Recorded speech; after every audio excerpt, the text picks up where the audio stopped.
follow us sa aming bagong channel na Aswang Confessions. Kita-kits, don't forget, Aswang Confessions.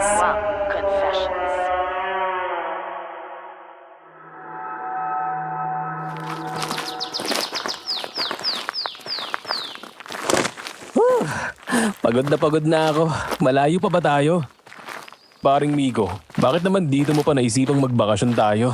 Ang layo-layo naman ito sa Kabiasnan. Maganda rito guys. Tahimik ko, presko ang hangin at malayo sa ingay ng syudad. Makakapagpahinga tayo at makakapag-concentrate tayo sa paggawa ng thesis natin. Pero, alam nyo, sabi ni Mama nakakatakot daw dito eh. Kaya nga nung una ayaw niya akong payagan na magpunta dito. Kung hindi lang kayo ang kasama ko, hindi niya talaga ako papayagan. Ha? Eh bakit naman? Sa dami-dami naman ng pwedeng puntahan, bakit dito pa talaga sa Siquijor? Alam niyo ba, sabi ni Mama, may mga kwento daw dito tungkol sa mga engkanto, mambabarang, mangkukulam, at mga aswang. Aswang? Engkanto? Mangkukulam? Pwede ba, Cheska? Di na usong mga ganun, uy. Kalokohan lang yun, Cheska. Ano ka ba? Ako talaga nagpapaniwala ka sa mga ganun. Eh yun nga yung sabi ni Mama eh. Creepy raw ang lugar na to at maraming hindi mapaliwanag na nangyayari. Kaya good luck na lang sa atin.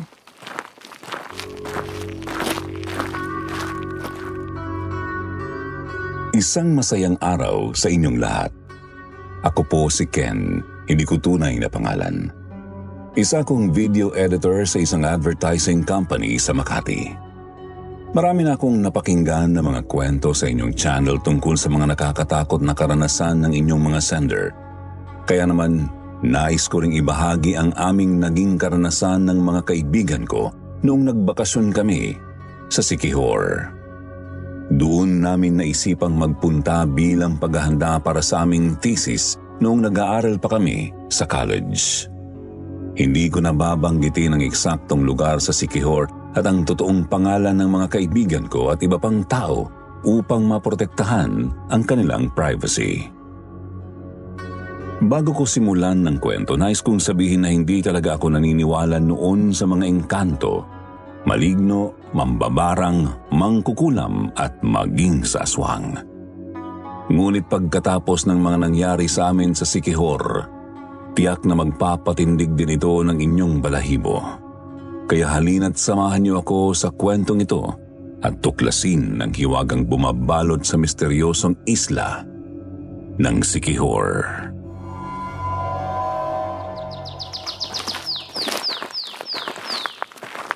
Oh guys, nandito na tayo ha. Kalahating kilometro pa lang ang nilakad natin mula nung bumaba tayo sa bangka kanina. Ito na ba yung sinasabi mong bahay, paring Migo? Ano yun? My God! Diyan tayo tutuloy?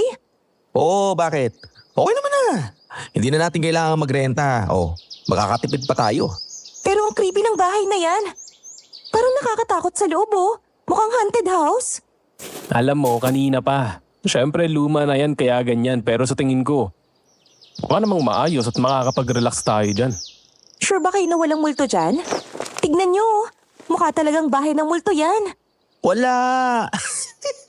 Ano ka ba naman, Cheska? Yan ang nakukuha mo sa kakapanood ng mga horror-horror na yan. Yan, napaparaning ka na tuloy. Pagpasok natin ha, makikita mo, walang multo dyan. Oo nga, Cheska. Chill lang. Saka kung may multo man, baka friendly naman. Pwede pa nga nating maging kaibigan. Che, bahala kayo. Pero kapag may nangyari sa atin dyan, huwag niyo akong sisisihin na hindi ko kayo binalaan ha. O deal! Sige na, pasok na tayo sa loob ng haunted house. Para makita natin kung may multo nga talaga sa sinasabi mo.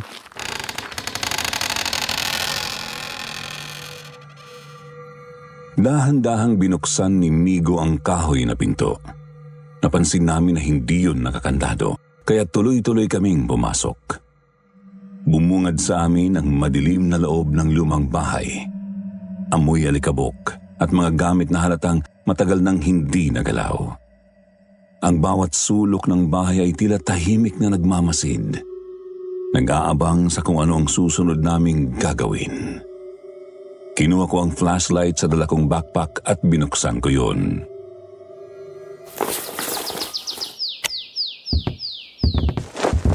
Grabe, ang dumi pala rito pare.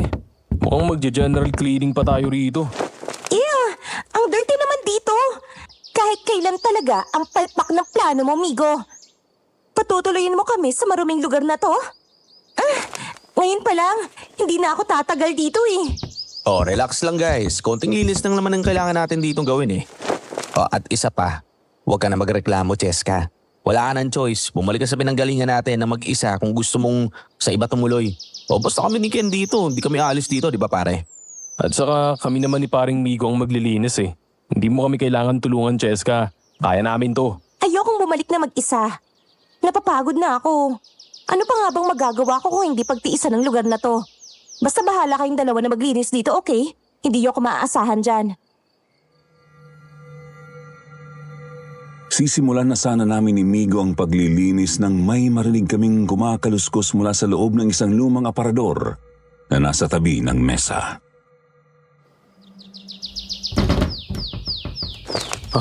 Ano yun pare? Nanggaling dyan sa loob ng aparador. My God! Baka may aswang sa loob niyan. Yun na nga ba ang sinasabi ko eh. Huwag ka nga Cheska. Baka mamaya daga lang naman yun eh. Teka, kukuha nga ako na pwede natin maging pamalo. Sandali lang ha, huwag kayong gagalaw dyan. Naglakad si Miko papunta sa isang sulok at nakakita siya ng isang mahabang kahoy.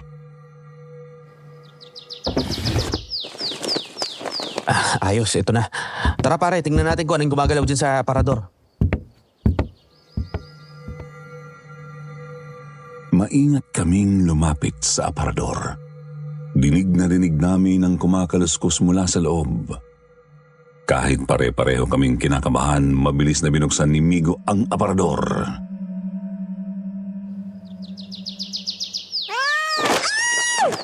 Shit!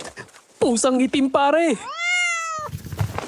Lumabas na yung pusa. Ang bilis tumakbo. Akala ko tama na ang hinala ni Cheska na aswang eh. Pusa lang pala. Ano ba yan? I-check nyo nga. Baka mamaya may kung anong hayop na nandyan eh. Baka mamaya may ahas dyan. Sa tingin ko, likaw na pusa lang yun na nakapasok dito sa bahay. Hindi kasi nakakandadong pinto kaya siguradong doon yun dumaan. Baka naman buntis yung pusa dyan sa loob ng aparador na mamahay. Wag nyo nang hahayaan na makapasok ang pusang yun ah. Di nyo ba nakita ang itsura ng pusa? Kulay itim. Ang creepy tapos ang dumi-dumi pa. Pero guys, di ba sabi ng mga matatanda, masama raw ang makakita ng pusang itim? Bad luck daw yun eh. May masama raw na mangyayari kapag kaganon. Ay, naniniwala rin ako sa ganyan, Migo. But not this time. Pwede ba? Kinikilabutan ako. Hindi maalis sa utak ko yung itsura ng pusa. Parang nanilisik yung mga mata niya nung nakita niya tayo. Umaandar na naman ang imaginations nyo. Isa ka pa pare. Nahahawa ka na rin yata rito kay Cheska eh. Ay, nagpapaniwala kayo sa ganun. Pamahiin lang yun. Sabi-sabi lang ng mga matatanda yun pero hindi naman totoo yun. Hindi nga ako naniniwala sa ganyan. Ilang beses na ako nakakita ng itim na pusa pero wala namang nangyayari sa akin. Ang mabuti pa, tapusin na natin ang paglilinis para makapagpahinga na tayo. Nang matapos namin ang paglilinis, inilabas ko sa backpack ang mga dala kong canned goods. Ganon din sina Migo at Cheska. Inilabas din nila ang mga dala nilang pagkain para mapagsaluhan namin sa araw na yon. Naisip namin na bibili na lang kami sa bayan ng pagkain at iba pang pangangailangan sa mga susunod na araw.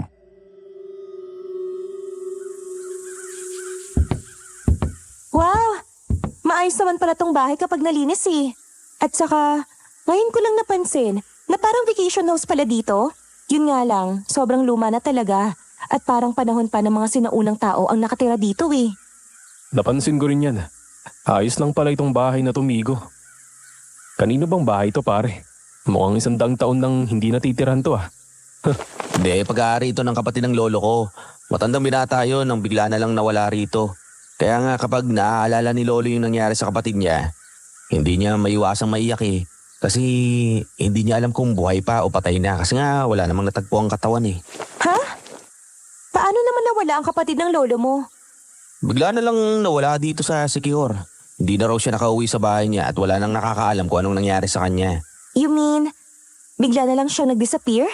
Oh my God! Baka ganun din ang mangyayari sa atin dito. Baka bigla na lang tayong mawala. Ayan ka na naman Cheska. Kung ano-ano naman ang iniisip mo eh. Kahit kailan ang OA ng reaksyon mo. Pero pare, hindi ba pinaimbestigahan ng lolo mo kung ano ang nangyari? O kung ano ang ginawa o pinuntahan ng kapatid niya bago ito nawala? O sabi ng lolo ko noon, nagpahula raw yung kapatid ko bago nawala. Ha? Hula? Katinginan kami ni Cheska dahil sa sinabi ni Migo, Sir Jupiter. Naglaro tuloy sa isip namin na baka may kinalaman ng hula sa pagkawala ng kapatid ng lolo niya. Hindi kaya may lumabas na hula kung bakit siya nawawala? Ang weird naman kung ganun. Naniniwala ba kayo sa hula? Ako, naniniwala ako. Pati na si Mama. Palagi ngang nagpapahula yun sa Quiapo eh. At ang sabi niya, may mga nagkakatotoo raw na mga hula sa kanya. Uy, naniniwala ako sa hula pare ha. Lalo na yung mga manghuhula rito sa Sikihor. Nako, hindi lang mga albularyo at albularya yung mga magagaling dito. Magagaling din yung mga manghuhula. Uwe, naku walang pinagkaiba yan sa mga manghuhula na modus lang. Manuwari lang naman ang mga yan. Nakikita ang future mo pero ang totoo, pineperahan ka lang at gagawa-gawa lang ang hula nila. Ay nako, alam ko na ang mga galawan ng mga yan. Hoy, wag mo maliitin yung mga manghuhula dito pare. Karamihan daw ay nakakatotoo yung mga hula nila. Ang lolo ko, nagpahula rin noon. Ang hula nga sa kanya, magiging biyudo daw siya pagkalipas ng 3 taon. O tingnan mo, nangyari nga. Namatay si Lola makalipas ng 3 taon. Dahil sa sinabi ni Migo, hindi kami agad nakatulog ni Cheska. Hindi maalis sa isip namin ang tungkol sa mga manghuhula at kung totoo bang nagkakatotoo ang mga hula nila. Kaya biglang may naisip akong ideya. May naisip ako guys. Oh, ano yun? Mukhang may bala ka na naman ah. Baka kalokohan na naman yan, Ken ah. Kinakabahan ako kapag may mga naiisip kang ganyan eh. Hindi ito kalokohan, exciting to. Gusto kong magpahula tayo sa manghuhula rito. What? Magpapahula tayo? Oo, gusto kong mapatunayan kung totoo ba talaga na nagkakatotoo ang mga hula ng mga nanghuhula rito. Uy, mukhang exciting nga yan. O sige, magpahula tayo. Itatanong natin sa manghula kung magiging uno nga ba talaga tayo sa thesis natin. Ay, mukhang interesting nga yan. Gusto ko yan. Itatanong natin sa mga hula kung magkaka-love life na ako. Itatanong din natin sa manghula kung magkakajowa na nga to si paring Ken eh. Hoy, ako na naman ang nakita mong loko ka. Okay, bukas na bukas din. Una agad sa itinerary natin ay magpapahula tayong 3. Oh, nice. Alright, sabay-sabay tayo magpapahula bukas ha. Malalaman natin kung ano yung magiging kapalaran natin. Ngayon pa lang na-excite na ako. Sana maganda ang hula sa atin. Sana nga dahil kapag hindi nagkatotoo ang hula sa atin, iba-vlog ko yan at sasabihin ko na palpak ang mga manghuhula rito. Kasiraan na lang nila yun, di ba? Kinabukasan tinupad namin ang plano naming magpahula. Pumunta kami sa bayan at nagtanong-tanong kung saan matatagpuan ang pinakamagaling na manghuhula doon.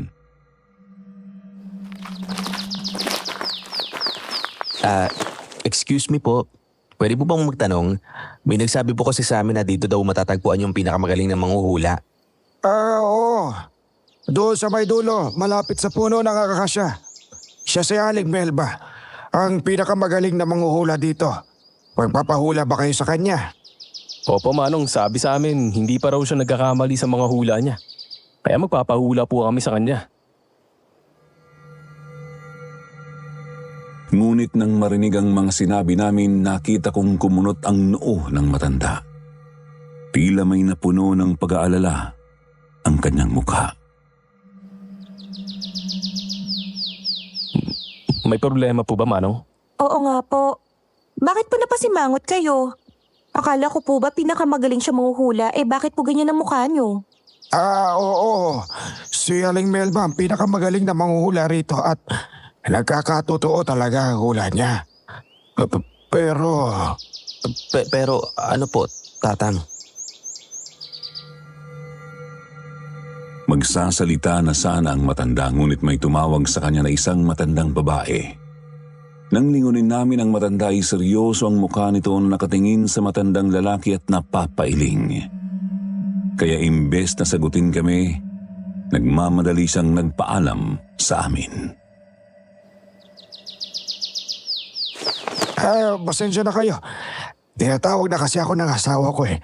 Pero kung buo talaga ang loob ninyo na magpahula sa kanya, mag-ingat kayo. Mag-ingat kayo. Oh, ano nangyari kay Manong? Ang weird naman ng matandang yun. Bigla na lang umalis. Hindi pa nga niya tapos yung sasabihin niya tungkol sa manghuhula. Ang weird talaga. Sinabi niya pa na mag-ingat tayo. Bakit naman natin kailangan mag-ingat? Mga hula naman yun. Baka naman kasi sinisiraan lang nung matanda yung manghuhula. Malay mo, manghuhula rin nung matandang yun. Pero mas magaling yata sa kanya yung Aling Melba kaya gusto niyang siraan sa atin. Pero hindi niya natuloy kasi tinawag na siya nung asawa niya. Mukhang takusa pa si Manong ah. Alam niyo, wag niyo nang intindihin yun. Tara na, puntahan na natin si Aling Melba. Ilang hakbang lang at narating na namin ang bahay ng sinasabing pinakamagaling na manghuhula. Kakatok pa lang sana kami ng pinto nang marinig namin na may nagsalita mula sa loob.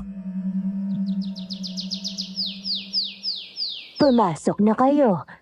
Kanina ko pa kayo hinihintay. Nagkatinginan kaming tatlo at nagtataka kung paano niya nalaman na nasa labas na kami at paano niya rin nalaman na darating kami. Ngunit wala na kaming nagawa kundi ang tumuloy at pumasok sa bahay niya. Nanlaki ang mga mata namin at nanindig ang mga balahibo nang makita namin ang loob ng bahay ni Aling Melba. Madilim doon at ang danging ilaw na nagbibigay ng liwanag ay ang maliit na gasera na nakapatong sa mesa sa silid. Nakita rin namin sa loob ang mga nakadisplay na replika ng mga hayop gaya ng baboy ramo, usa, aso at iba pa, na sumailalim sa proseso ng taxidermy o pagpipreserba at pagpapakita ng balat ng hayop upang magmukha itong buhay.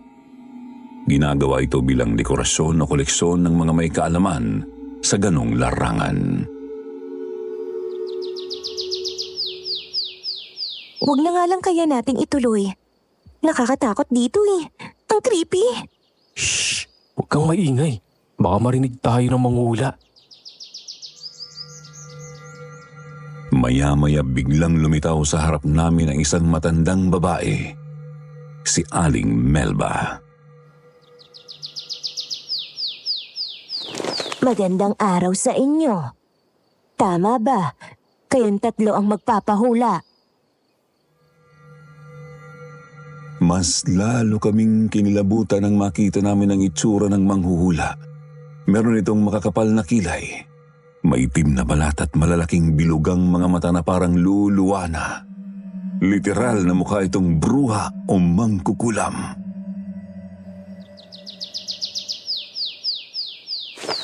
Opo, ako po si Ken. At sila po si Migo at Cheska. Magkakaklase po kami at magkakaibigan galing Maynila. May nakapagsabi po kasi sa amin dito na kayo po ang pinakamagaling na manghuhula rito. Kaya naisip po naming magpahula sa inyo. Kapag hinulaan ko kayo, hindi nyo matatakasan ang katotohanan. Kung hindi nyo ito paniniwalaan, maaari pa kayong umatras. Muli kaming nagkatinginan. Bigla kaming kinabahan sa sinabi ng manghuhula. Ngunit mas nangibabaw pa rin ang aming kuryosidad kung ano ang magiging hula niya sa amin. Hindi na po, Aling Melba. Nandito na kami kaya wala nang atrasan to. Simulan nyo na po ang panghuhula, Manang. Huwag nyo na kaming bitinin. Kung gayon, ay uumpisahan ko na. Tahimik naming tiningnan ang gagawin ng matandang manghuhula. Hindi namin inalis ang aming paningin sa kanya habang inihahanda niya ang mga gagamitin sa panghuhula. Akala namin baraha o bolang kristal ang gagamitin niya. Pero ang inilabas niya ay palaspas at mga dahon ng niyog.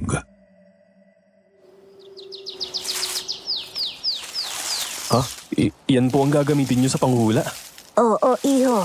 Ito ang ginagamit ko sa pagbabasa ng kapalaran ng mga hinuhulaan ko. Gamit ang hugis ng mga dahon ng niyog at palaspas. Kaya kong bigyan ng kahulugan ang mga simbolo o tanda na makikita ko sa mga dahon. Wow! Talagang kakaiba kayong manghuhula, Aling Melba. Gamit lang ang mga yan. Kaya niyo palang makita yung hinaharap ng mga magpapahula sa inyo? Hindi na katakataka yan, guys. Nasa probinsya tayo. Traditional ang gamit nila rito. Nasanay kasi tayo na baraha o bolang kristal lang ang ginagamit sa panghuhula. Isa pa pala, mga iho at iha, isang hula lang ang sasabihin ko sa bawat isa sa inyo at hindi ako tatanggap ng iba pang tanong. Kung ano ang makikita ko sa mga dahon, yun lang ang sasabihin ko. Ay teka, ang daya naman nun. So, meaning, hindi kami makakapagtanong ng gusto namin? Oo. Kung ano man ang makikita ko rito, yun lang ang sasabihin ko sa inyo. Yun ang patakaran ko sa panghuhula. Kung hindi kayo pabor, ay wag na nating ituloy to. Kung ganun ay... Sige po, ituloy niyo po. Ano? Sigurado ka, Ken? Eh kaya nga tayo magpapahula para malaman ang mga gusto nating malaman. Di ba? Pagkatapos sasabihin niya na yung makikita lang niya ang sasabihin niya. Makinig ka, Cheska. Hayaan mo na. At least malalaman natin kung ano naman yung makikita niya. Hindi na tayo lugi dun, kaya sige na. Aling Melba, payag na kami. Oo nga, ituloy niyo na po yung panghuhula sa amin. Gusto namin malaman kung ano man yung mga mababasa ninyo sa amin. Fine. Sana lang ay magustuhan namin ang mababasa mo, Manang.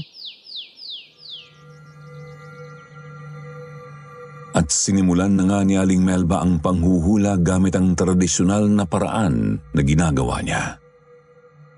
Ilang minuto lang, isa-isa niyang sinabi sa aming tatlo ang nabasa niya. Ikaw si Migo, di ba? Mapapahamak ka at ang magpapahamak sa'yo ay ang babaeng pinakamamahal mo. Ikaw naman, Cheska. Iha.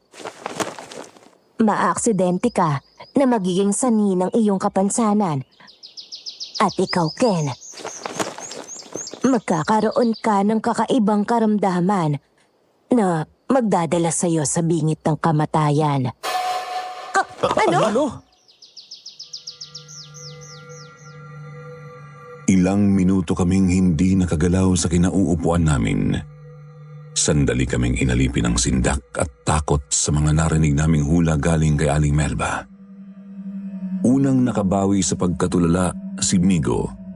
Madali nitong napalitan ng takot ng galit at pagkainis sa manghuhula.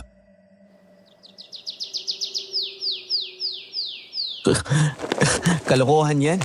Hindi magkakatotoo ang hula mo sa akin. Mahal ako ng girlfriend ko at hindi niya ako magagawang ipahamak. Sandali lang pare. Kaya nga hula, di ba? Hula lang yun. Kaya malaki ang chance na hindi magkatotoo. Kaya magunos dili ka. No! Hindi ako maaksidente. Hindi mangyayari sa akin ang hula mo, Manang. Natatakot na ako. Ayoko na rito. Umalis na tayo dito. Alam nyo, ngayon alam ko na kung bakit pinag-iingat tayo ng matandang lalaki na yung kanina sa labas. Kasi manluloko yung manghuhula na to. Peke siya. Sana pala hindi na lang tayo nagpunta rito. Sana sa iba na lang tayo nagpahula. Baka mamaya matino pa yung maging hula sa atin. Puisit. Baka alis na nga. Diyan ka na. Peke manghuhula. Hindi ka namin babayaran. Dahil hindi namin matatanggap ang hula mo.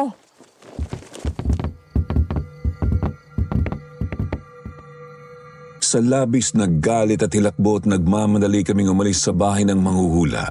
Nakita pa namin na hinabol na kami ng makahulugang tingin habang palabas kami ng bahay. Ni hindi niya kami siningil ng kahit ano. Nangilabot man kami sa mga sinabing hula ni Aling Melba na pagkasunduan naming tatlo na huwag itong seryosohin. Grabe guys, halatang gusto lang tayong takutin ng manghuhulang yun eh. Kasalanan mo to pare. Ikaw mismo yung pasimuno nito. Ikaw yung may gustong magpahula tayo eh. Kaya nga, Ken eh. Sayang lang ang oras natin dun. Namasyal na lang sana tayo o naglibot-libot dito. Nasira lang ang araw natin sa bisit na matandang bruha na yun. Kaya ako nga naisip magpahula tayo para malaman natin kung totoo nga o hindi ang hula. Eh kung hindi natin ginawa yun hindi natin malalaman na hindi talaga totoo ang mga hula. Ngayon alam na natin na puro kasinungalingan lang yun. Lesson learned guys. Next time alam na natin na hindi dapat pag-aksaya ng panahon ng mga ganung bagay. Mas mabuti pa maghanap na lang tayo ng masayang pwedeng gawin bago natin simulan ng paggawa sa thesis natin. Pero may point ka, Ken. At least ngayon, natuto tayo na hindi dapat ng mga bagay na naririnig natin ay dapat nating paniwalaan. Minsan, kailangan din nating subukan para malaman ang katotohanan. Pero next time, siguro mas pipiliin na lang natin ang mga bagay na sigurado magdadala sa atin ng good vibes at hindi ng stress. Maghanap na lang tayo ng magandang tambayan para ma-relax naman tayo bago tayo mag-focus sa thesis natin. Hay nako, hindi na nga ako maniniwala sa mga hula na yan. Hindi yata para sa akin ang hula. Buti pa si Mama, nagkakatotoo ang mga hula sa kanya. Nako, Cheska, siguradong tsamba lang ang mga hula sa mama mo. Pero ang totoo, wala naman talagang nakakaalam ng hinaharap. Kahit ano pa yung hula, nasa atin pa rin kung paano natin haharapin ang buhay. Ang mahalaga, tayo ang gumagawa ng ating kapalaran. Hindi kung ano ang sinabi ng mga hula. Kaya piliin na lang natin ang mga bagay na makakatulong sa atin at magdadala ng positivity sa buhay natin. Di ikaw na motivational speaker. Ano ka ba? Pwede ka namang mag-seminar tungkol sa positivity at paggawa ng sariling kapalaran. Pero seryoso ako. May punto ko rin. Sa halip na isipin na lang natin yung mga hula ng lukalukang Aling Melba na yun. Alam mo, mas mabuti pa pagtuunan na lang natin yung pansin yung mga bagay na kaya natin kontrolin. May oras pa naman bago magdilim kaya pwede pa tayong maglibot-libot.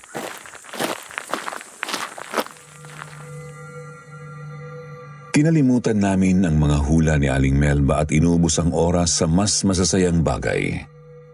Namasyal at nagliwaliw kami ng walang iniisip na problema. Napagtanto namin na mas masaya kapag hindi kami nagpapadala sa takot o alalahanin sa mga bagay na walang kasiguraduhan. Hanggang sa matapos ang isang linggo ng pagbabakasyon namin sa Siquijor. Baka mamaya may nakalimutan kayo ha. Baka mamaya pag nasa bangka na tayo, sa kanyo sabihin na may naiiwan tayo. Wala na, lahat ng gamit ko nandito na. Hay, sa wakas, natapos din natin ang thesis natin, guys. Sana maging maganda ang feedback sa nalalapit na defense. Huwag kang mag-alala, kayang-kaya natin yan. Tayo pa ba? Siguradong uno ang makukuha nating grade niyan sa thesis. O siya, bilisan na natin. Baka tanghaliin pa tayo sa biyahe.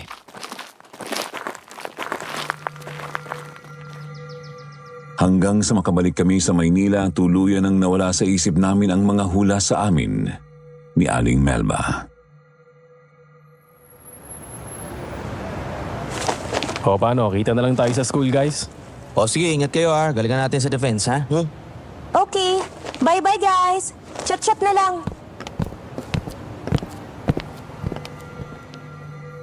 Mula nang manggaling kami sa Siquijor, wala namang masamang nangyari sa amin, Sir Jupiter. Sa kabaliktaran, sinuwerte pa kami. Naging matagumpay ang defense ng thesis namin at nakapasa kami ng walang anumang sagabal. Nakuha namin ang pinapangarap naming 1 na grado. Kaya tuwang-tuwa kaming magkakaibigan. Ipinagdiwang namin ang tagumpay na yon. Nakapagtapos din kami ng maayos at agad nakahanap ng trabaho. Ikinasal na rin si Migo sa girlfriend niya at ako ang naging best man habang si Cheska naman ang bridesmaid. Sa isip namin, walang kwenta ang hula sa amin ng pekeng manghuhula na yon. Alam nyo, hindi pa rin ako mapalagay. Kinakabahan pa rin ako eh. Bakit ka naman kakabahan, pare? Isang taon na yung lumipas. Bumabalik pa rin sa isip ko yung mga hula sa atin ni Aling Melba sa Siquijor. My God! Hindi ka pa rin ba nakaka-move on sa hula ng matandang bruha na yun, Migo? Hindi mangyayari yun dahil hindi naman talaga totoo ang mga hula niya sa atin. Gawa-gawa niya lang yun para kumita siya ng pera. Kung totoo yun, edi sana napahamak na tayo. Tama si Cheska, pare. Ang magagandang nangyayari sa atin ngayon at ang pananatili nating buhay ay patunay lang na hindi natupad ang hula. Alam ko pare, pero minsan hindi ko maiwasang mag-isip eh. Paano kung hindi pa tapos? Paano kung may mangyari pa? Alisin mo yan sa isip mo, wala tayong dapat ikabahala. Mag-focus na lang tayo sa mga plano natin sa inaharap. Mas mabuti pang pag-usapan natin yun. Yung plano nating magbakasyon sa Palawan kasama ang asawa mo kaysa sa mga bagay na hindi naman totoo.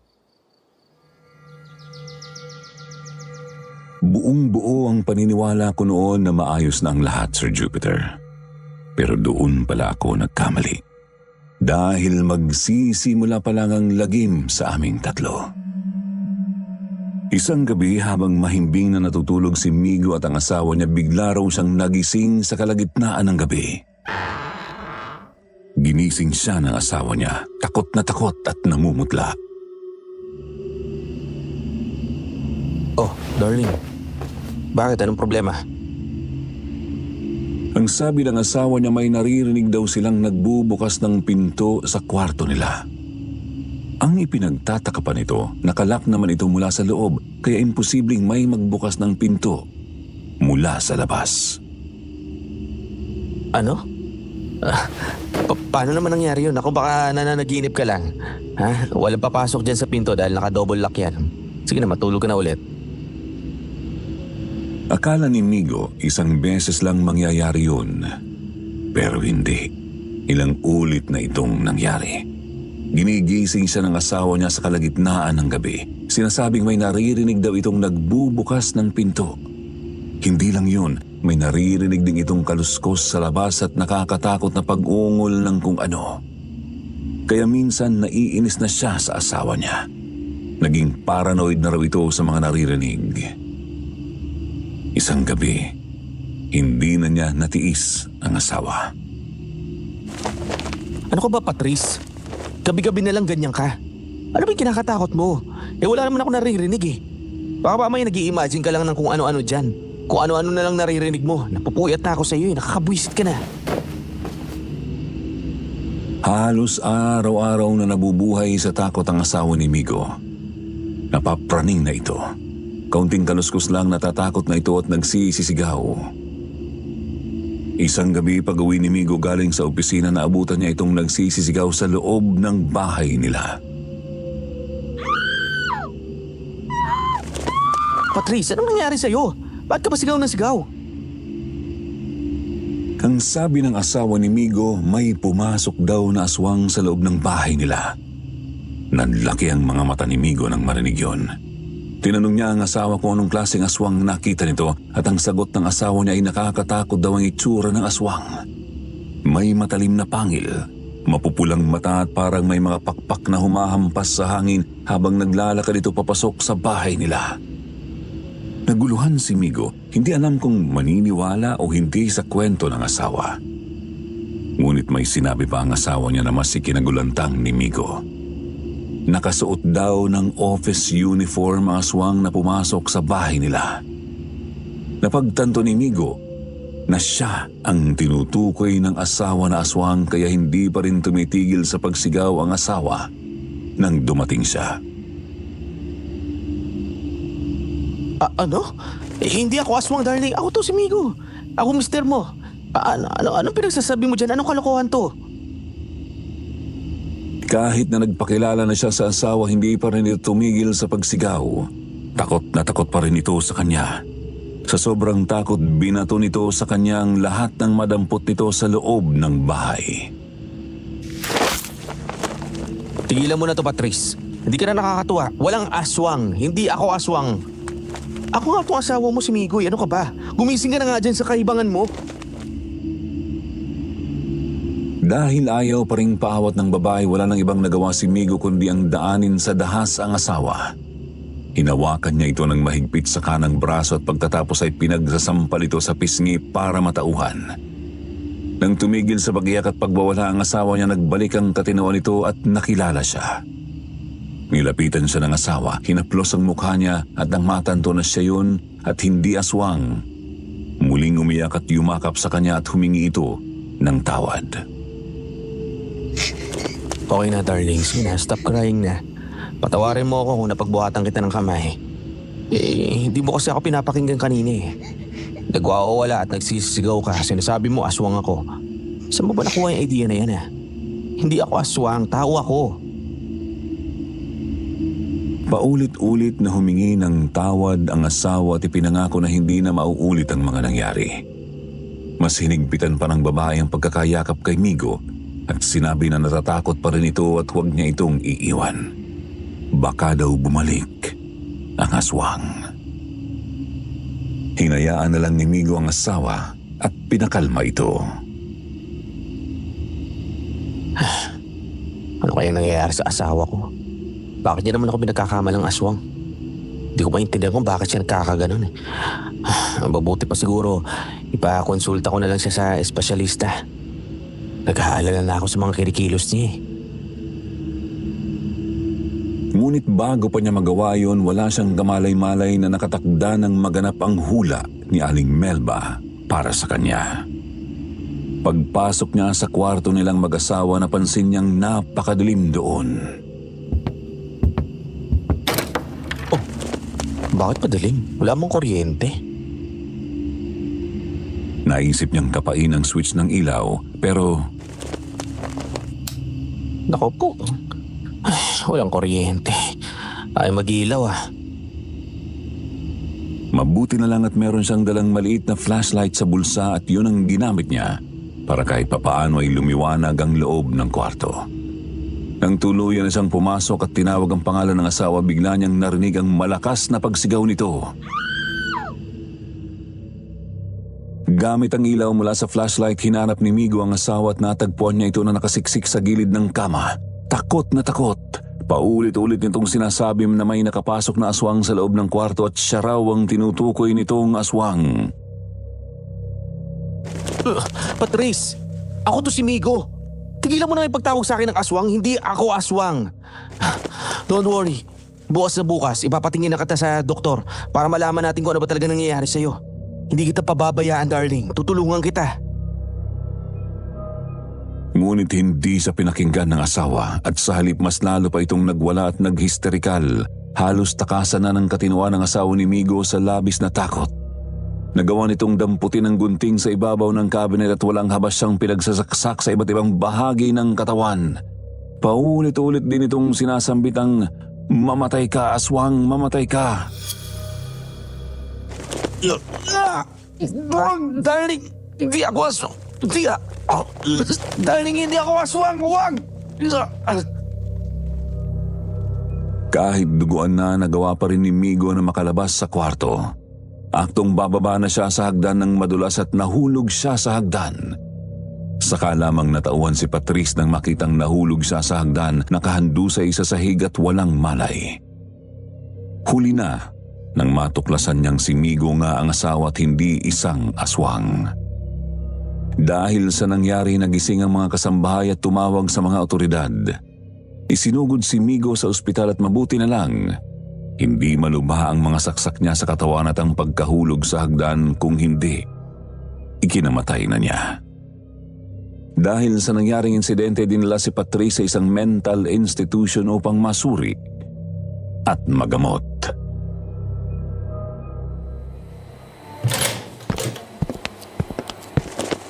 Kamusta ka na pare? Nalaman namin ang nangyari dahil tinawagan kami ng parents mo. Grabe. Hindi pa rin kami makapaniwala na nagawa yun ni Patrice. Matagal na natin siyang kilala. High school pa lang tayo, kaibigan na natin siya. Pero hindi ko akalain na kaya niyang pagtangkaan ang buhay mo. Hindi ko rin alam kung bakit nagkaganon si Patrice. Araw-araw, gabi-gabi. Palagi siya natatakot at sumisigaw. Sinasabi niya na may aswang sa bahay at ako raw yung aswang. Ano? Pinagbibintangan kanyang aswang ka? Oo. Kaya nga sinaksak niya ako sa sobrang takot niya sa akin. Hindi kaya ito yung hula na sinasabi ni Aling Melba? Mapapahamak ako at napahamak sa akin ay ang pinakamamahal kong babae. Diyos ko, nangyayari na. Ang pinakamamahal kong babae si Patrice. Ang may kagagawan kung bakit muntik na ako mamatay. Hindi yan totoo. Nagkataon lang yan, Migo. Hindi magaganap ang hula ng matandang yon. Anong hindi totoo, Cheska? Nangyayari na nga sa akin eh. At nangangamba ako. Kayo na ang susunod. No! No! No! Hindi mangyayari sa akin ang hula niya. Hindi! Hindi ako papayag! Pwede ba huminahon kayong dalawa? Tama si Cheska, amigo. Nagkataon lang ang nangyari sa'yo. Hindi magkakatotoo ang hula ng Aling Melba na yun. Hindi dapat tayo magpadaig sa takot. Think positive lang guys. At walang masamang mangyayari sa atin. Okay? Ang tapang kong magsalita noon sa kanila, Sir Jupiter. Akala ko ay nagkataon lang ang nangyari kay Migo. Pero hindi ko inasahan na ako na pala ang susunod na makakatanggap ng sumpa ng hula ni Aling Melba. Paggalis namin ni Cheska sa ospital, ihahatid ko sana siya sa pinapasukan niyang opisina sa Ortigas, pero habang nasa sasakyan,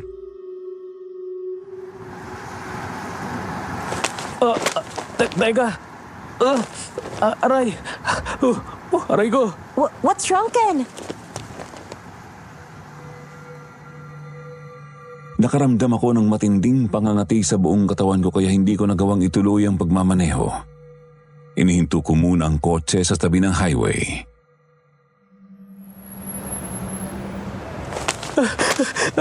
Ang kate! Ang kate! Hindi ko mapigilan ng kate! Baka may kung anong kumagat sa'yo. Wait, tingnan ko nga. Ano yan? Saan galing ang maliliit na butlig na yan sa balat mo? Nang tingnan ko ang balat ko, nanlaki ang mga mata ko nang makita ang maliliit at mapupulang butlig na bigla na lang tumubo roon.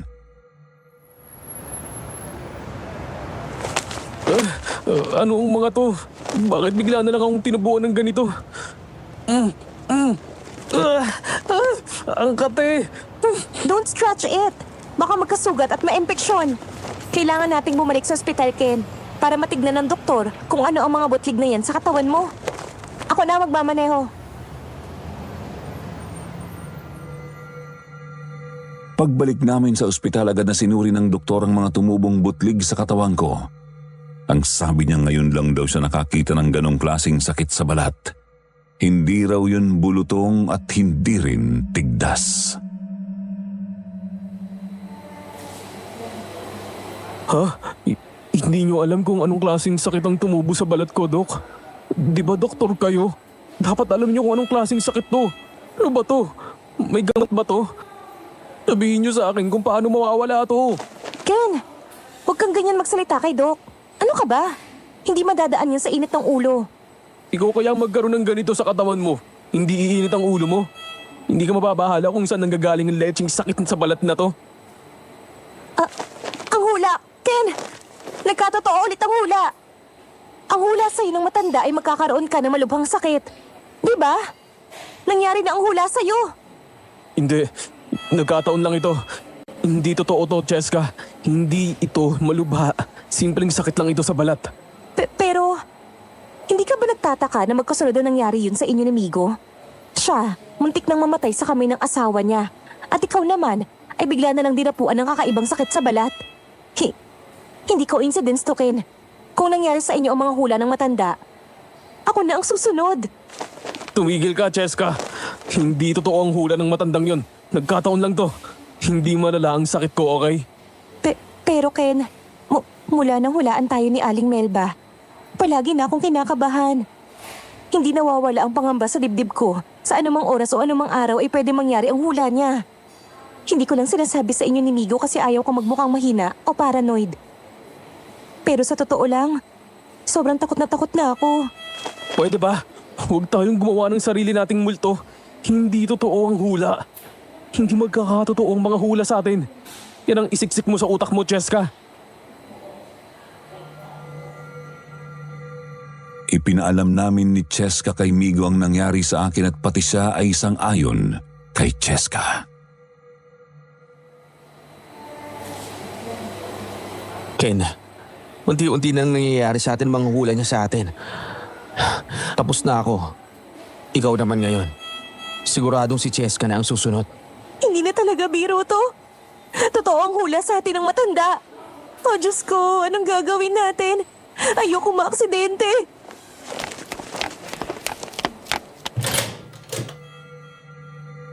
Sa sobrang takot ay nagtatakbong lumabas ng kwarto si Cheska na ang pakiramdam ay parang binagsakan ng 100 sumpa.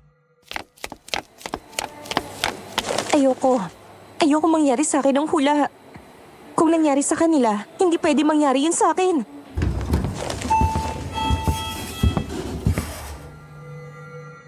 Pumasok si Cheska sa elevator at pinindot ang ground floor. Ngunit laking gulat niya nang biglang mamatay ang ilaw sa loob nun. Shit! May power outage yata. Anong gagawin ko? Okay, Cheska. Kuminahon ka. May emergency button dito. Kailangan ko lang pindutin to. Ha? Bakit walang sumasagot? Diyos ko, anong nangyayari?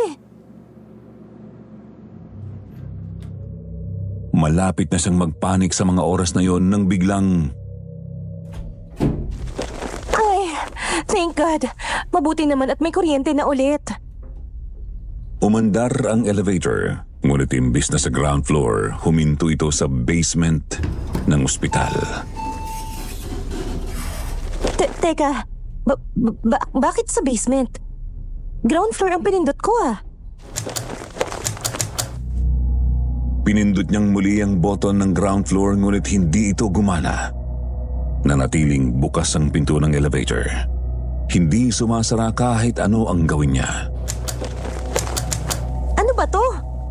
Sira na yata. Dahil hindi na gumagana ang button sa elevator, wala nang ibang pagpipilian si Cheska kaya napilitan siyang lumabas.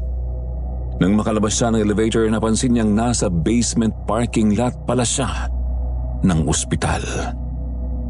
Habang naglalakad siya upang hanapin ang daan palabas, bigla siyang napatigil nang makita ang isang malaking aso na kulay itim. Nakatingin sa kanya. Ang mga mata nito'y nanlilisik at naglalaway ang bibig habang dahan-dahang naglalakad papalapit sa kanya. Diyos ko, saan galing ang malaking aso na to? Nakakatakot! Mukhang sasakmalin ako. Mas lalo raw siyang kinilabutan nang makita niyang humakbang ang aso papalapit sa kanya. Napaatras siya. Sa takot na baka atakihin sa mabilis siyang tumalikod at tumakbo. Sa kalalaw! Tulungan niyo ako! Hinahabol ako na nakakatakot na aso! Please! Please help me!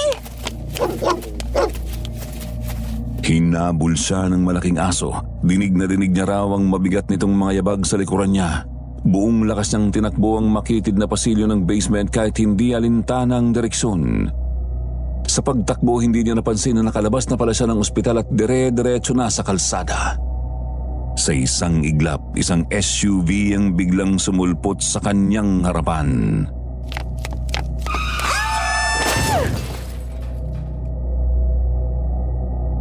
Mabilis ang pangyayari, Sir Jupiter. Nabangga siya ng SUV at tumilapon siya sa kalsada.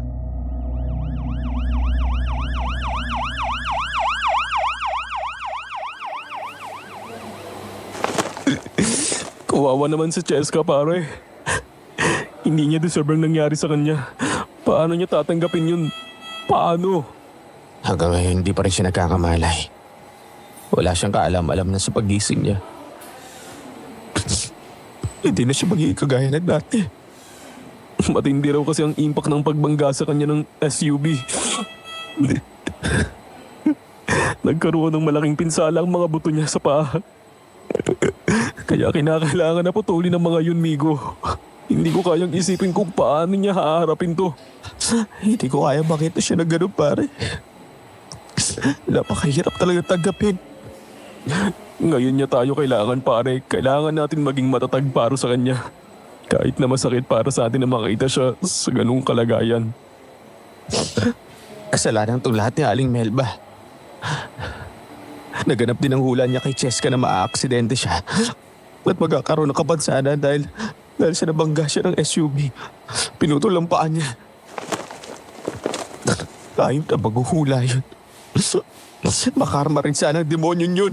Masunog sana yung kaluluwa niya sa impyerno. Pare, isa pa yan. Isa pa yan sa inaalala ko. Bakit? Anong inaalala mo, pare? Nangyari na ba sa inyo ni Cheska ang mga hula ni Aling Melba? Ikaw, nanghanib ang buhay mo. Si Cheska, nagkaroon ng kapansanan. Oo pare, nagkaroon ng mga kakaibang karamdaman. Tinubuhan ako ng mapupula at makakating butlig sa katawan. Pero, hindi pa nangyayari na malalagay ako sa bingit ng kamatayan. Oo nga na. Yun ang sabi sa iyo ng bruhang manghuhula na yun. Bukod ba sa pangangati ng butlig mo o wala ka ng ibang nararamdaman? Wala pa. Pero ayoko nang hintayin pa yun. Kaya naisip ko na kailangan kong makausap si Aling Melba. Kailangan kong bumalik sa Sikihor. Magbabaka sakali ako na makagawa siya ng paraan upang matigil ang sumpa ng hula niya sa akin. Kailangan ko ng tulong mo, pare. Samahan mo ako sa kanya. Babalik tayo sa Sikihor.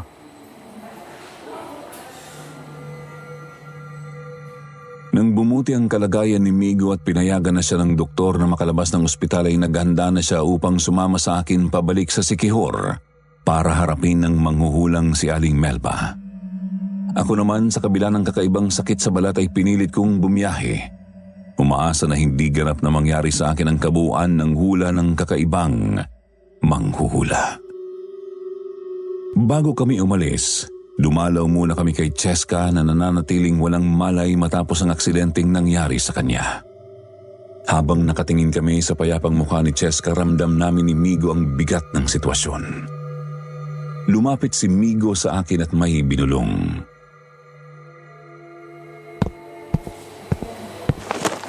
Pare, sigurado ka ba sa gagawin natin?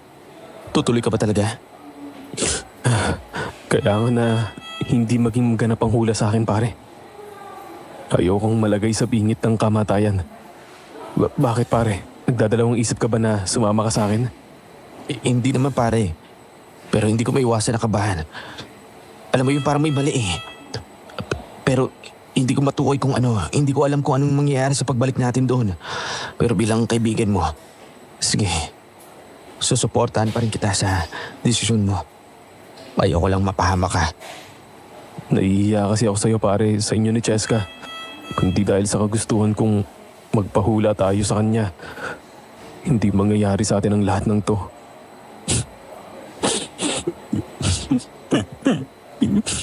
Hindi kayo mapapahamak ng dahil sa akin.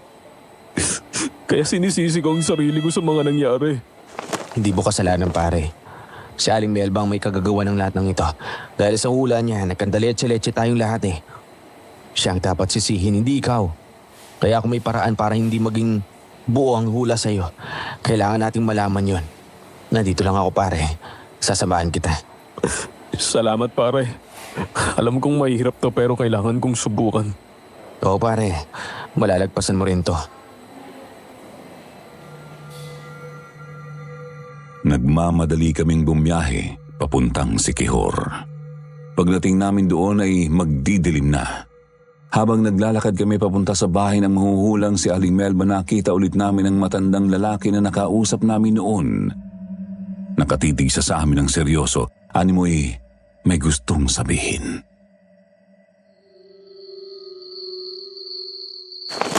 Pare, yung weird na matanda, lapitan natin. Para kasing may gusto siyang sabihin, no? Wala na tayong oras, pare. Kailangan na nating puntahan si Aling Melba kaya bilisan na natin.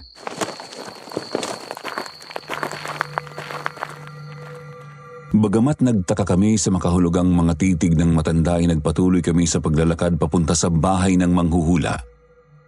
Ilang minuto lang at sa wakas ay narating namin ang bahay niya. Sa labas pa lang ay narinig na namin ang malutong na boses ni Aling Melba.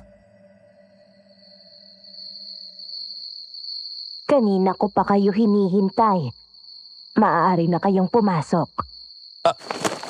Alam niyo, pumunta tayo ngayon dito. Nahihiwagaan talaga ako sa buong matanda na yan. Kaya nga, pare. May kakaiba talaga sa matandang yun eh. Kahit kinakabahan kami, nagpatuloy kami sa pagpasok sa bahay ni Aling Melba. Dahan-dahan naming binuksan ang pinto at agad naming nakita ang madilim na loob ng kanyang bahay. Nandoon pa rin ang kaunting liwanag na nagmumula sa gasera at ang mga hayop na taxidermy na nakapaligid sa loob ng bahay ay nagbibigay pa rin sa amin ng kilabot. Ngunit higit sa lahat ang pinaka-nakatawag ng aming pansin ay si Aling Melba. Nakaupo ito sa harapan namin at nakangising parang matagal na kaming inaabangan.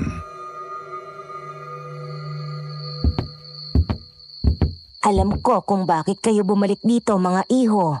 Hindi na po kami magpapaligoy-ligoy pa, Aling Melba. Bumalik kami rito dahil nagkatotoo ang mga hula mo sa amin. Pero hindi tulad kay Migo at sa kasama naming si Cheska. Hindi pa po ganap na buo ang hula sa akin. Tama siya, Aling Melba. Si Ken, nagkatotoo ang hula mo sa kanya. Nagkaroon siya ng kakaibang karamdaman sa balat. Pero hindi pa natutupad ang hula mo na malalagay siya sa bingit ng kamatayan. Ang inaasahan ko ay 3 pa rin kayong babalik sa akin. Pero kahit kayong 2, ayos na rin. Anong nakakatawa, Aling Melba? Oo nga, Aling Melba. Nakawa mo pa talagang tumawa. Kung tutuusin nga, kasalanan mo to eh. Pwede bang huwag ka na lang tumawa? Kung hindi dahil sa hula mo, baka kung sakali, normal pa ang buhay namin ngayon. Migo, tama na yan. Hindi tayo nagpunta rito para makipag-away. Aling Melba, alam namin na hindi na mababago pa ang mga hula sa amin.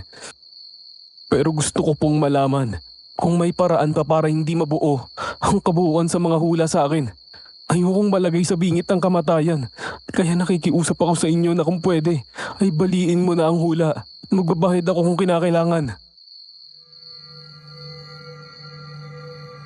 Ngunit sa halip na sumagot ng seryoso, patuloy pa rin sa pagtawa si Aling Melba.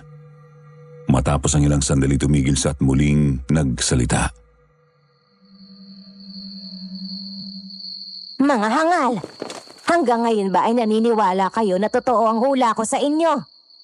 Hindi totoo yun. Lahat ng hula ko ay gawa-gawa ko lang. Talagang gumawa ako ng paraan para magkatotoo yun. Gamit ang aking karunungang itim, naganap ang mga nangyari sa inyo.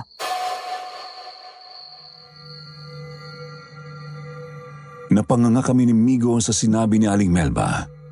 Hindi kami makapaniwala sa sinabi niyang yun. Ang lahat pala ng mga nangyari sa amin ay plinano niya.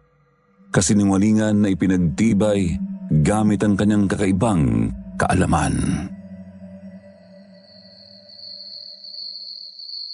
Ano? Gawa-gawa lang ang hula mo sa amin? Taba nga kami. Isa kang peking manghula, Aling Melba. Bakit mo ginawa yan, ha? Bakit mo kami niloko? At saka karunungang itim? Kung gayon, mangkukulam ka? Ginamitan mo kami ng kapangyarihan para maisakato para ng mga hula sa amin. Anong kademonyo ang to, Aling Melba? Tama ka, iho. Kaya may kaalaman ako. Sa karunungang itim ay dahil isa akong mangkukulam. Ganon talaga ang ginagawa ko sa mga dayo nagpapahula sa akin. Sinasadya ko na hindi maganda ang hula ko sa kanila. At pagkatapos, gumagawa ako ng paraan para mangyari yon. Pero hindi ko sila pinapatay. Kailangan mabuhay sila. Katulad ng nangyari sa inyo. Para bumalik sila rito sa akin. Hayop ka, Aling Melba! Bakit mo ginawa yon? Bakit pinapahamak mo ang mga tao na nagpapahula sa'yo? Wala kaming ginagawang masama sa'yo. Bakit mo ginamitan ng ganong klaseng kasamaan? Sa sinabi ko, muling tumawa ng malakas ang manghuhula. Ngunit sa sandaling yun, ibang klase na ang pagtawa nito. Mas nakakatakot, mas nakakakilabot.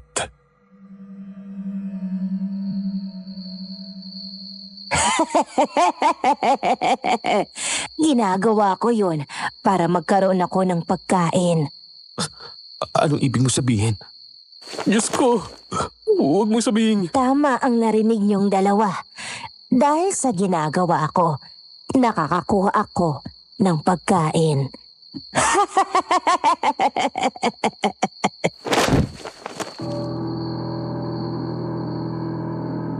Pagkabigkas niya ng mga salitang yun, bigla na lamang nagbago ang anyo ni Aling Melba. Mula sa pakiging matandang manghuhula, unti-unti siyang nag-anyong isang aswang. Isang tiktik. Kitang-kita namin ni Migo ang nanlilisik na mga mata ng tiktik at ang nangangalit nitong mga pangil. Tumawa ito ng nakakakilabot bago muling nagsalita.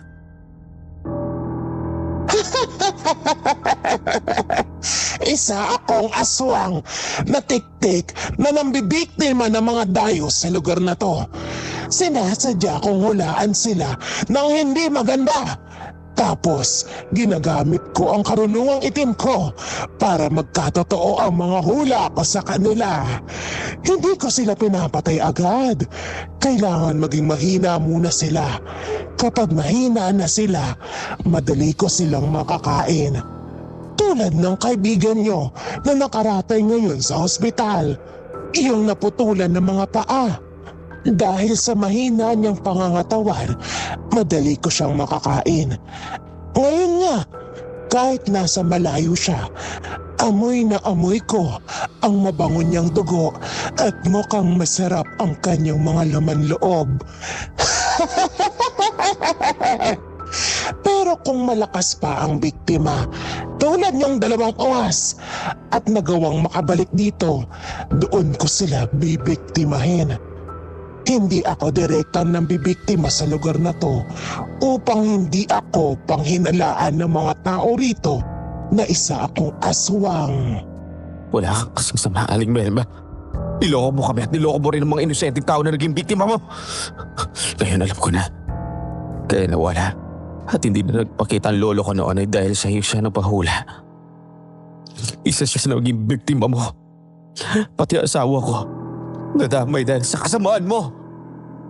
Sa dami ng mga naging biktima ko, sanggol, bata, buntis, babae, lalaki, matatanda, lahat yun, hindi ko na matandaan. Basta lahat sila naging bahagi ng pag-aalis ng gutom ko. Totoo nga talaga na may aswang. At isa kang aswang, Aling Melba. Ginawa mo pa kaming pantaki sa tunay mong pagkatao. Ang pagiging peging manghuhula mo. Pinaglaruan at ginalumang mga buhay namin. At dahil alam nyo na ang lihim ko, kayo na ang susunod kong biktima. Kanina pa ako takam na takam sa inyong dalawa. Ngayon lang ulit ako makakakain ng batang laman na sariwa. Dahil nitong mga nakaraang araw ay puro makukunat na laman lang ang nakakain ko. Puro matatandang dayo ang bumabalik dito sa bahay ko. Inilabas ng aswang na si Aling Melba ang mahaba nitong dila at inihanda ang malapad nitong mga pakpak para atakihin kami. Tara, amigo. Umalis na tayo rito. Papatayin tayo ng aswang na yan.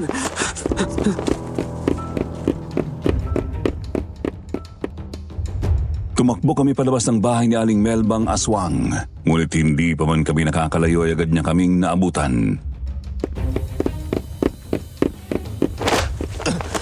Pare! Ang aswang! Napalingon ako at nakita kong hinila ng aswang ang binti ni Migo at kinagat iyon ng marahas. Amigo, pare! Mabilis na umagos ang dugo sa binti niya. Nakita ko pa na dinilaan yun ni Aling Melba na tila sarap na sarap sa dugo ni Migo. Hindi ko alam kung ano ang gagawin ko sa tagpong yun. Nasa panganib si Migo dahil kinubabawan na siya ng aswang na tiktik. Mabuti na lang at nakakita ako ng matulis na bato sa lupa. Nang akmang sasakmalin na ng aswang si Migo sa leeg, walang pag-aalinlangan kong inihagis ang bato sa mukha nito. Tumama ang bato sa mukha ng aswang dahilan upang lalo itong magalit. Dahil sa ginawa ko, ako naman ang inatake ng aswang. Mabilis nitong hinawakan ang leeg ko at naramdaman ko ang matutulis na mga kuko nito na bumakas sa aking balat. Ibinuka niya ang malaking bibig at lumabas ang matutulis nitong pangil at mahabang dila. Akmang sasakmalin niya na ako sa leeg nang biglang umatungal ang aswang.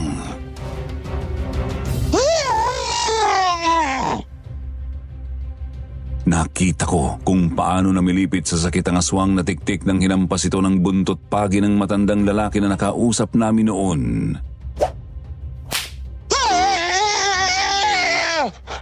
Pakailamero kang matanda ka! Lalong nagalit ang aswang at ang matandang lalaki naman ang inatake nito, ngunit bago pa man ito makalapit, muli itong hinampas ng buntot pagi ng matanda.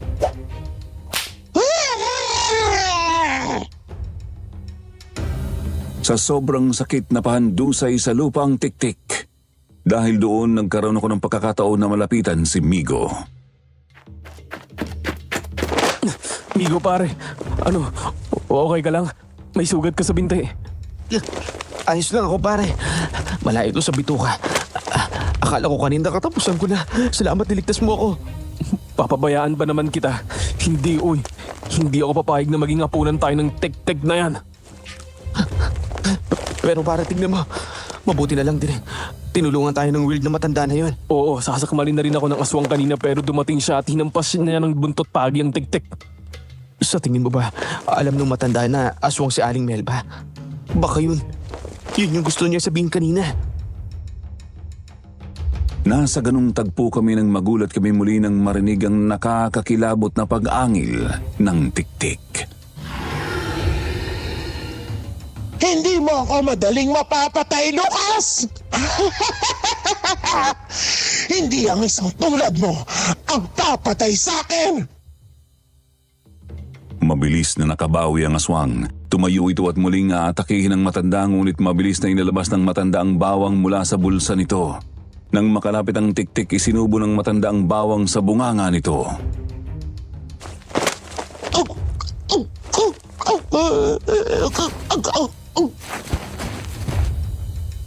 Nagduduwal ang aswang at nagkikisa itong bumagsak sa lupa. Ngunit kahit hinang-hina na ito, buo pa rin ang loob nitong bumangon at muling aatake. Ngunit hindi na nito nagawa iyon dahil muli itong hinampas ng buntot pagi ng matanda. Hindi tinigilan ng matanda ang paghampas ng buntot pagi sa aswang hanggang sa tuluyan na itong manghina at humandusay sa lupa. Ilang sandali lang, nawalan na ito ng buhay. Pagkatapos, nakita namin na unti-unting nagbabalik sa totoong itsura ni Aling Melba ang anyo ng tiktik. Di nagtagal, naging abo ang katawan nito at naglaho sa harapan namin.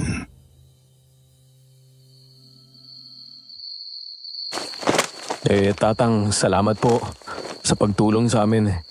Kung hindi kayo dumating, hinapunan na kami ng tiktik na yon. Pero may gusto po sana kaming itanong. Oo nga po. Matagal niyo na po bang alam na aswang si Aling Melba? Naghintay kami ng sagot mula sa matanda. Ang matanda naman ay napakunot ang noo at huminga ng malalim bago siya nagsalita. Alam ko na aswang at mangkukulam si Melba. Ako nga pala si Lucas. At oo, yun nga ang gusto kong sabihin sa inyo noon pa. Pero hindi ko nasabi dahil tinawag ako ng asawa ko. Nag-aalala siya na baka hindi niyo na rin ako paniwalaan. Alam din ng asawa ko na isang tiktik ang manghuhulang yon. Paano niyo po nalaman na aswang si Aling Melba? Dahil isa akong albularyo. Kaya alam ko kung aswang o hindi ang isang tao. Kung gayon, alam niyo na rin na isa siyang peking manghuhula. Nang dahil sa aswang na yun, nagulo ang buhay namin at muntik na kaming mamatay. Eto nga, binigyan niya pa ako ng kakaibang sakit. Kinuwento namin ni Migo kay Mang Lucas ang lahat, Sir Jupiter.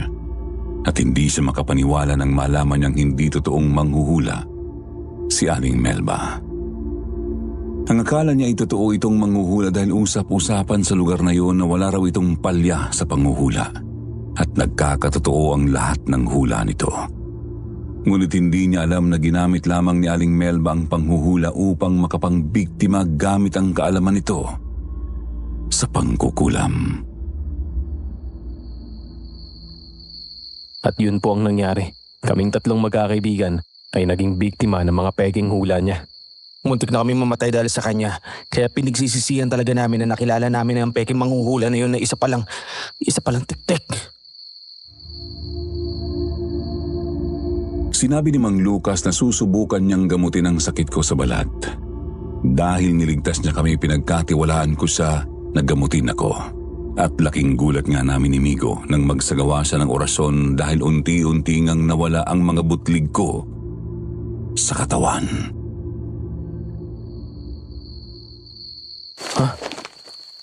Biglang nawala ang pangangati sa balat ko. Oo nga pare. Wala ni mga mapupulang butlig sa katawan mo. Ang galing mo pala, Mang Lucas.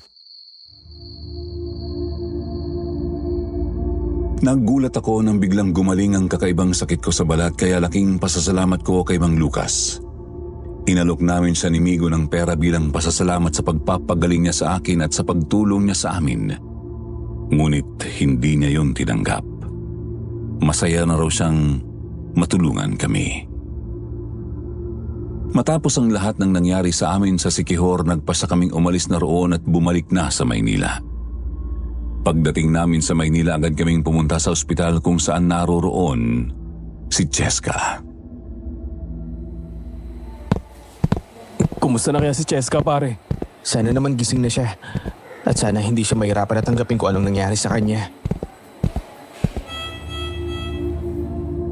Nang marating namin ang kwarto ni Cheska, napangiti kami nang makita namin nagising na siya.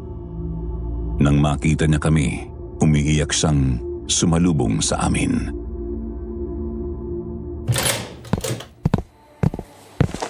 Ken! Migo! Cheska! Cheska, mabuti naman at gising ka na. Kahit kailan, hindi na ako makakalakad. Dahil sa aksidente, natupad ang hula ni Aling Melba na magkaroon ako ng kapansanan. At ito na nga, wala na akong mga paa. Sa una, mahirap tanggapin. Pero naisip ko na may dahilan ng Diyos kung bakit ito nangyari sa akin. Kaya tinanggap ko na lang ang aking kapalaran. Cheska, tungkol dyan, may sasabihin kami ni Migo sa'yo. May dapat kang malaman. Ano yun? Sinabi namin kay Cheska ang lahat ng natuklasan namin ni Migo nang bumalik kami sa Siquijor. At pagkatapos niyang marinig yun, napailing na lang siya habang umiiyak. Diyos ko! Niloko at pinaglaruan lang tayo ng matandang yun. Napaka-demonyo niya! Wala na siya, Cheska. Pinagbayaran niya na ang lahat ng ginawa niya sa atin. At sa iba pa niya naging biktima. Tama si parang Ken. Wala na siya. Pinatay na ng albularyong si Mang Lucas. Ang tiktik na yun. Nakakapanghina at nakakalungkot ang nangyari sa atin. Pero, kahit anong gawin natin, hindi na rin naman natin mababago ang lahat. Kaya, kailangan na lang natin itong tanggapin. Tama ka, Cheska. Gawin nating leksyon ang lahat ng nangyari sa atin.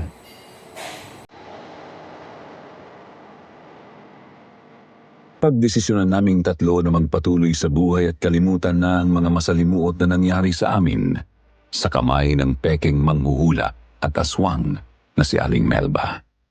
Buhat noon, hindi na kami pumunta sa mga liblib na lugar. Tila nagkaroon na kami ng trauma dahil sa naging karanasan namin sa Siquijor.